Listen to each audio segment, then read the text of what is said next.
E aí, vamos fazer a revisão? Fazer a revisão rapidinho aqui com vocês, para vocês fazerem atividade. O que nós estudamos nessa aula 18.2? O que nós estudamos aí nessa aula? Nós começamos a falar da estrada de ferro, o sonho que foi. A Bolívia, ela queria escoar seus produtos para os países compradores. Então, ela buscava essa alternativa. Qual seria a alternativa? Ela não tinha mais como sair para o Pacífico, ela queria sair para o Atlântico. Então, ela queria sair para o outro lado. Era um sonho. E o Rio Madeira já era uma alternativa e já estava sendo usado como corredor de importação e exportação, tanto para o Brasil quanto para a Bolívia. Historicamente, ele já navegava. Nós já estudamos uma aula sobre as navegações do Rio Madeira. A navegação pelo Rio Beni, pelo Rio Madre de Deus, pelo Rio Guaporé e pelo Rio Mamoré, atingia-se, através do Rio Madeira, atingia-se o Rio Amazonas. E daí saía para onde? Para o Oceano Atlântico. Então, era o caminho, era o corredor. Quente Quevedo, que era um militar boliviano, Quente Quevedo ele vai descer em 1861 a serviço do governo boliviano, e Quente Quevedo ele vai detectar que precisava ser feito nesse trecho ou uma canalização ou a construção de uma ferrovia. Um ou outro ele detectou. O brasileiro João Martim da Silva Coutinho, esse brasileiro, ele também sugere ao governo do Amazonas ali que seja feita uma ligação entre o Rio Madeira e o Rio Mamoré, que seja feita uma construção de uma ferrovia. Só que isso aí era um projeto, não tinha nada concreto. Entra então o coronel Churchill. Churchill, então, ele vai contratar, através do governo boliviano, representando o governo boliviano, ele vai contratar uma empresa inglesa, que em 1871, a Public Works, ela vai ser contratada pelo coronel Churchill. Public Works no 101 quilômetros de trilho. Depois nós temos uma empresa da Filadélfia chegando aqui, a Pitt Collins, em 1878. A Pitt Collins, gente, vai ficar um ano, vai assentar 7 quilômetros de trilho, o trem da Pitt Collins vai virar e eles abandonam a estrada de ferro. Vão enfrentar dificuldades diversas, resistência indígena, a doença, a desistência dos trabalhadores. Então, a própria empresa desiste, abandona Santo Antônio. Thomas Collins saiu falido, esposa doente. Aí começam os estudos da região.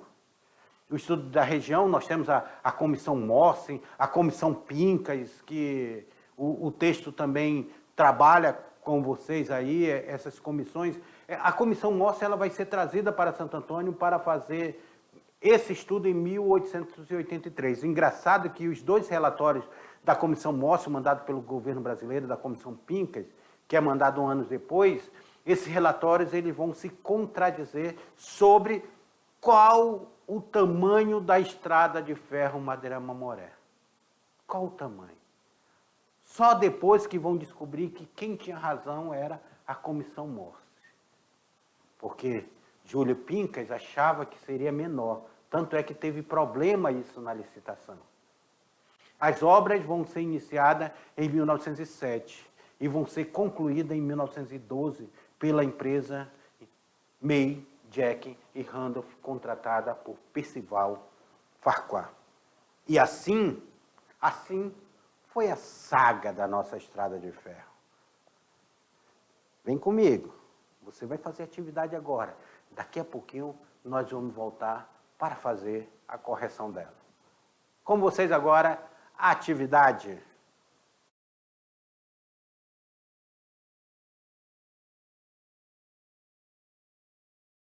Fácil, né? Fácil a atividade. Tá tranquilo aí. Meu diretor até disse, essa atividade aí tá mamão com açúcar aí. De calma, meu diretor, porque o aluno estudou esse assunto e fica fácil para o nosso aluno fazer. Acompanhe comigo aí, na tela de vocês, a atividade. A atividade que nós vamos fazer agora. A gente começa com a atividade 1. Ela fala o seguinte: o noroeste boliviano e o Rio Madeira já estavam sendo usados como corredor de importação e exportação pelos bolivianos. No final do século XIX, a fim de escoar sua produção para os países compradores, a Bolívia perdeu parte do seu território marítimo da costa do Pacífico. Para quem foi que a Bolívia perdeu parte do seu território marítimo? E daí a gente falou naquele primeiro mapa. O primeiro mapa aí, da imagem número 1, a gente falou disso aí, que a Bolívia, ela perde o seu território para o Pacífico. Como é isso, professor? Aqui é o Oceano Pacífico. A Bolívia, que tinha, tá vendo aqui de amarelo aqui a Bolívia? A Bolívia, ela tinha essa saída para o Pacífico. Só que ela tem um conflito aqui. E o Chile, que vai brigar contra a Bolívia e contra o Peru, o Chile vai tomar conta de toda essa região. A Bolívia agora, ela não tem mais saída para o Pacífico. Ela precisa resolver esse problema de escoar os seus produtos. E os seus produtos, então, agora precisam ser escoados para o oceano que fica do outro lado das Américas, para o Oceano Atlântico. O Pacífico fica para o lado ocidental da América. O Atlântico vai ficar para o lado oriental da América. Então, olha aqui, ó, aqui nós estamos vendo aqui o Oceano Pacífico desse lado, e daqui do outro lado aqui seria o Oceano Atlântico. Então a Bolívia ela vai perder essa saída para o Pacífico. Para quem? Na tela de vocês. Então, como nós vimos aí na questão, ela vai perder para o Chile. O Chile.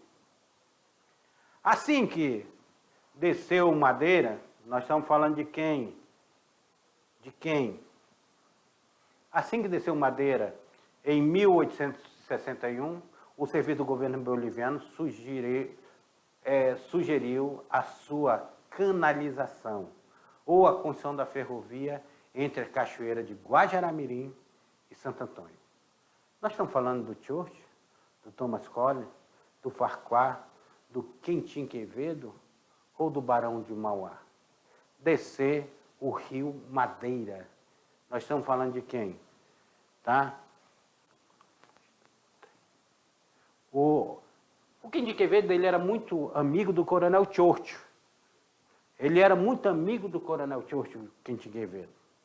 E o Quentin Quevedo, juntamente com o Coronel Churchill, ele vai fazer uma articulação, porque ele já tinha descido o Rio Madeira em 1861.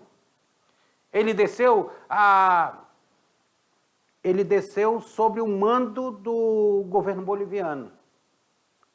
Quentin Quevedo, então, ele desce, ele faz o estudo, ele diz, olha, ou canaliza ou constrói a estrada de ferro. É por isso que o Quentin Quevedo ele vai ser um grande articulador para que a Bolívia procurasse o Coronel Churchill. E o Coronel Churchill pudesse, juntamente com a Bolívia, ir buscar recursos fora para construir essa estrada de ferro. Que não foi fácil. Eu imagino, não foi fácil. Há uma dificuldade muito grande. Coronel Churchill, Quentin Quevedo, governo boliviano, se juntam, anunciam no mercado internacional, olha, é uma região de belezas sem iguais, de riquezas que vocês irão se admirar, riquezas nunca antes vistas no mundo. O mundo encheu os olhos. As pessoas compraram ações dessa empresa. E assim começou a saga. Então, neste momento, quem desce, quem faz o estudo, é ele. Na tela para vocês aí. É o Quentin Quevedo que eu falei para vocês. Ele que faz esse estudo, é ele que desce o Madeira, é ele que vai sugerir a canalização ou a construção de uma ferrovia. Quentin Quevedo. Quentin, daí. Questão de número 3. Em 1878, foi contratada a empresa que, devido a diversos fatores, essa empresa abandonou a obra em 1879. Um ano depois só, 1878, ela vai abandonar em 1879, depois de um ano. Após ter assentado apenas 7 quilômetros de ferrovia. Nós estamos falando de quem? Da Public Works? Da Red Bros. A Red Bros, ela ganha concessão, eles nem chegaram a vir aqui. A P.T. Collins, Filadélfia, a May Jack Randolph ou a Odebrecht? Quem foi a empresa? Quem foi a empresa que agora que o Coronel Churchill, dentro da sua articulação, nós já vimos que na articulação o Churchill ele conseguiu trazer a Public Works para cá. Mas agora, que empresa que ele consegue trazer para cá para desenvolver essa tarefa? Ele vai agora buscar uma empresa norte-americana. Ele, como norte-americano, ele vai buscar uma empresa norte-americana. Inclusive, essa empresa norte-americana ela vai dizer, olha, é a primeira vez que uma empresa norte-americana vai sair com capital nacional, com mão de obra nacional, para desenvolver um empreendimento grandioso fora dos Estados Unidos. Pessoal, os engenheiros, o capital que era utilizado era norte-americano. O navio Mercedita, saindo lá da Filadélfia, vai afundar com todo o material depois, dando um prejuízo muito grande para essa empresa, matando engenheiros vão morrer nisso aí. Mas essa empresa ela tinha uma sina muito grande. Ela pensava que ela ia para um empreendimento que ia deixar o nome dela na história positivamente, mas ficou negativamente na história. Nós estamos falando da empresa da família Collins, de Thomas Collins. Nós estamos falando da empresa P.T. Collins da Filadélfia. P.T. Collins. Empresa que vem para cá, Thomas Collins. E ele não consegue desenvolver a estrada de ferro. Abandona o empreendimento. Larga para trás todo o empreendimento. Aí eu peço para vocês responderem. Procurem relacionar a criação do Acre com a estrada de ferro Madeira Mamoré. A criação do Acre com a estrada de ferro Madeira Mamoré. Qual é essa relação do Acre com a estrada de ferro Madeira Mamoré? Você consegue fazer essa relação, aluno? Vem comigo na viagem com esse trem, com esse céu azul, as nuvens passando aqui em cima. Vem comigo nessa viagem. O que tem a ver o Acre e a estrada de ferro Madeira Mamoré? Tudo a ver. O conflito do Acre, chamado a Revolução Acreana, a Guerra Acreana, que transformou até o Acre em uma república independente, aquele conflito que nós vamos ter lá no Acre, o Barão do Rio Branco ele vai intervir, ele vai negociar com o Acre e eles vão assinar o Tratado de Petrópolis. A assinatura do Tratado de Petrópolis ela vai ser fundamental para a construção agora de responsabilidade do Brasil da estrada de ferro Madeira Mamoré. Até então o Brasil não estava colocando capital na estrada de ferro. Fez o estudo da Comissão Morsen, da Comissão Pincas, mas ele ainda não tinha colocado recurso. Mas agora nós estamos no período republicano. E o Brasil agora é o responsável porque assina um tratado com a Bolívia. O Tratado de Petrópolis. Assinado lá na cidade de Petrópolis. E assinado esse tratado com a Bolívia, onde a Bolívia agora cede terras para o Brasil, mas em troca. O Brasil teria que pagar 2 milhões de libras esterlinas de indenização para a Bolívia. E o Brasil agora ficaria responsável pela construção da estrada de ferro Madeira-Mamoré. Agora é de responsabilidade do Brasil. Então o Brasil pega o seu capital, contrata uma empresa, essa empresa depois passa a concessão para a Percival Farquhar, Percival Farquhar traz a May Jack Randolph, e agora nós temos o Brasil construindo a estrada de ferro. Inicia em 1907 e termina em 1912. Porto Velho nasce no pátio da estrada de ferro Madeira-Mamoré. Inclusive, em 1914, Porto Velho se transforma em município do estado do Amazonas. Então, a resposta correta na tela para vocês é... Olha aí, ó, a relação.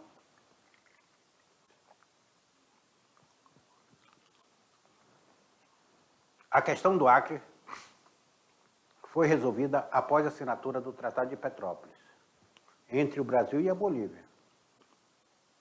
Quando o Brasil se comprometeu a construir a ferrovia, em troca ganharia a região do Acre. Rico em quê? Rico na goma elástica, rico em borracha. Então o Brasil se comprometia e agora o Acre era do Brasil e o Brasil teria agora, com o Tratado de Petrópolis de 1903, que construir a estrada de ferro Madeira-Mamoré. Pois é, alunos, essa aula, ela serviu para nós conhecermos um pouco mais sobre a estrada de ferro, sobre essa saga da estrada de ferro, que começa com o interesse boliviano no século XIX e termina no século XX, com o Brasil construindo ela. Estrada de ferro essa que não teve tanta função. Por quê? Porque quando ela termina a sua construção em 1912, é justamente um período que lá na Malásia já se tem a produção da borracha.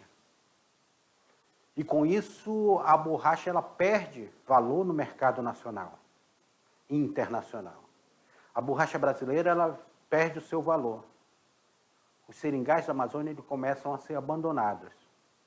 Abandono esse que só vai ser retomado em 1943. Com a criação do Território Federal do Guaporé, com a assinatura do Acordo de Washington, com a Segunda Guerra Mundial. Então, nós saímos daqui do século XX, início do século XX, construindo uma estrada de ferro que achava que ia trazer muita riqueza, mas ela só trouxe prejuízo. Em 1931, essa estrada ela vai ser estatizada, vai passar para o Brasil. E, na década de 70, ela vai ser desativada. Mas isso é uma outra história. Até lá.